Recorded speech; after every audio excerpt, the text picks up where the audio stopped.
Hi everyone, this is Rue on Paper. Today we will be continuing the ink swatching series with the second selection of green fountain pen inks. The idea was to swatch all of the olivey and brown leaning greens, but it turns out some of these inks behaved quite differently than I remembered, which is why not all colors show up as I'd expected, but we'll get to that. As always, I'll be using a glass of water, my Pilot Iro Uchishi dip pen in fine, my makeshift sample file holder and an old towel. I'll be swatching on 52 GSM Tomoe River paper, and with all of that said, let's get swatching. The first ink is Sailor Suberakashi. Suberakashi is part of the Shikiori ink line, and the color was inspired by the princess's headdress, a Japanese fairy tale.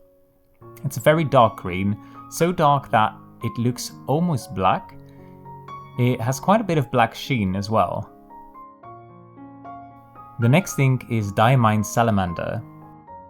Diamine Salamander is quite an interesting ink. Depending on the type of paper it is used on, the color leans more towards green or more towards brown. In the wetter parts of the swatch, especially on this Tomoe River paper, the color has an almost bluish, greyish quality.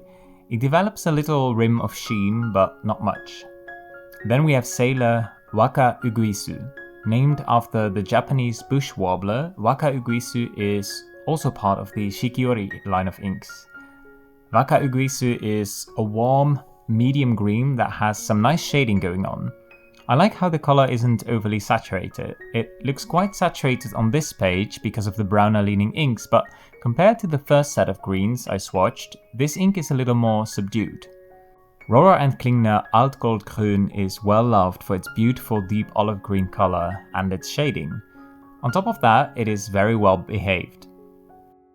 Compared to Waka-uguisu, it is a tad more olivey, slightly more yellow or brown. It is one of my favorite green inks for sure. The name means Alt-goldgrün in German.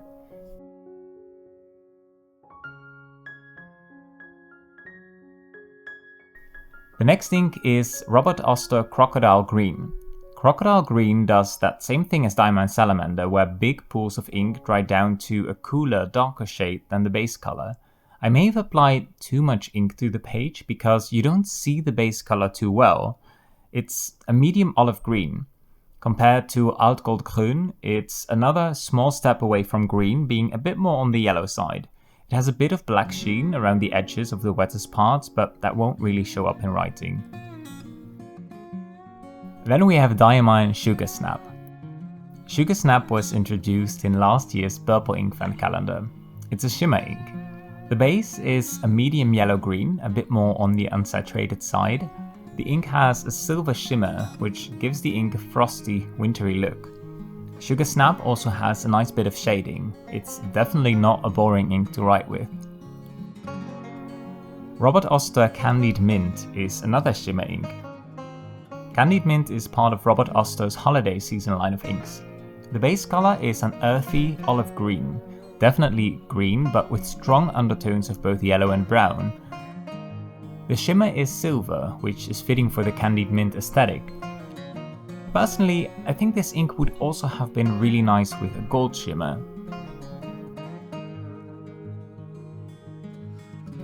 Next up we have Diamine Safari. Safari is part of the 150-year anniversary set of inks. It's a brownish olive green with medium shading. The shading evokes a sense of dappled sunlight through the canopy, and it also reminds me of camouflage clothing.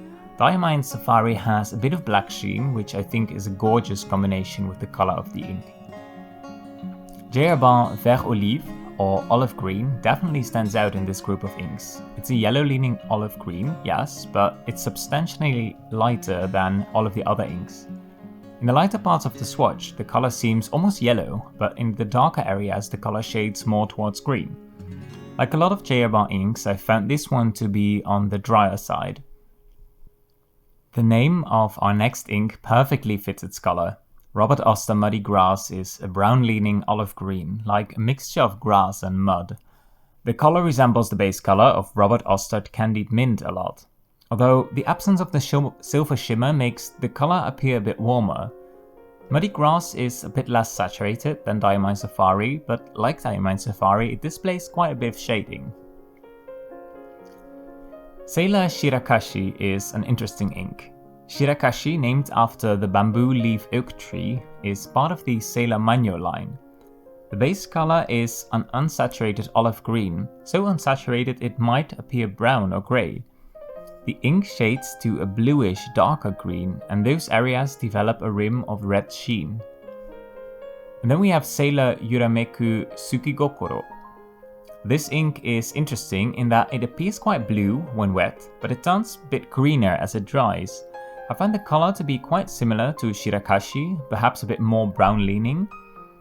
And like Shirakashi, Sukigokoro also has some red sheen.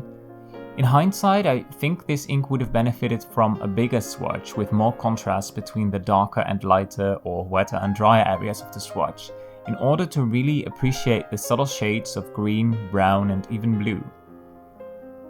The last ink for today is Sailor Ink Studio number 370.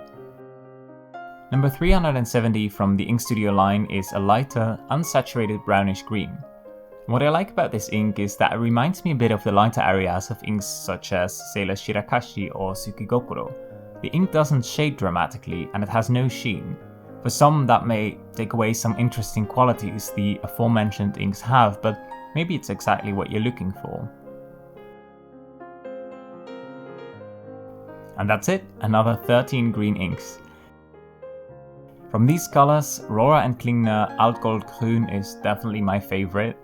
I like Diamine Safari and Robert Oster Muddy Grass a lot as well, as I think they are both beautiful and quite unique colors. Enjoy this little recording of the page now that all the inks have dried completely and you can really see the shading, the sheen and the shimmer. I hope you enjoyed this video and I would love to hear what your favorite green ink is. Be sure to subscribe to this channel if you don't want to miss the rest of the series, and I hope to see you in the next one. Take care. Bye!